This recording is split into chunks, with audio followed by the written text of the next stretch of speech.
ସମସ୍ତଙ୍କୁ ଅନ୍ଧ ଭାବରେ ବିଶ୍ୱାସ କର ନାହିଁ।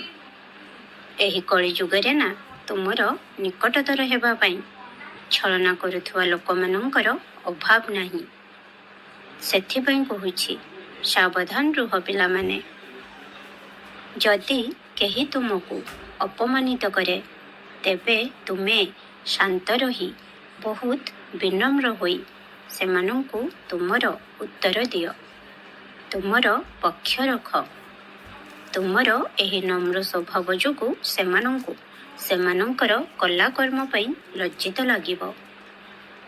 କେବେ ବି ଅନ୍ୟମାନଙ୍କର ଦୋଷ ଖୋଜ ନାହିଁ। ତାହା କେବଳ ମୋର କାମ।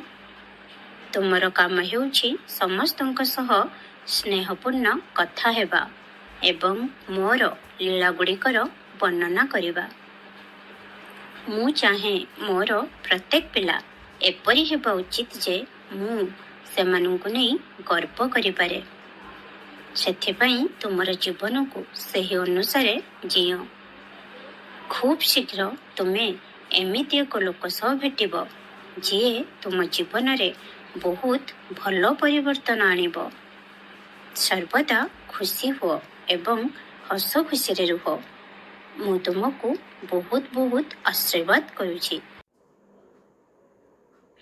ଓମ୍ ଶ୍ରୀ ସାଇନାଥାୟ ନମଃ।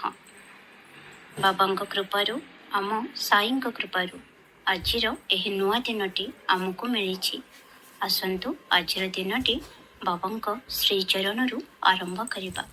ବାବାଙ୍କର ପ୍ରାର୍ଥନାରୁ ଆସନ୍ତୁ ସାଙ୍ଗ ହୋଇ ପ୍ରାର୍ଥନା କରିବା। ଓମ୍ ଶ୍ରୀ ଗଣେशाय नमः। ओम श्री साईनाथाय नमः। साई बाबा के 11 वचन। जो शिरडी में आएगा आपद दूर भगाएगा। चढ़े समाधि की सीढ़ी पर, पैर तले दुखों की पीढ़ी पर।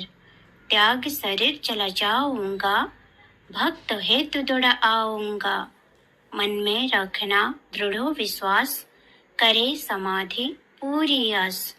मुझे सदा जीवित ही जानो, अनुभव करो सत्य पहचानो। मेरी शरण आ खाली जाए, हो तो कोई मुझे बताए। जैसा भाव रहा जिसी जन का, वैसा रूप हुआ मेरे मन का। भार तुम्हारा मुझ पर होगा, वचन न मेरा झूठा होगा। आ सहायता लो भरपूर, जो मांगाओ नहीं है दूर। मुझ में लीन वचन मन काया, उसका ऋण ना कभी चुकाया। धन्य धन्य ओ भक्त अनन्य, मेरी शरण तजा जिसे न अन्य। अनंत कोटि ब्रह्मांड नायक, राजाधिराज योगीराज। परम ब्रह्म श्री सच्चिदानंद सद्गुरु साईनाथ महाराज की जय। शिरडी महाराज की जय।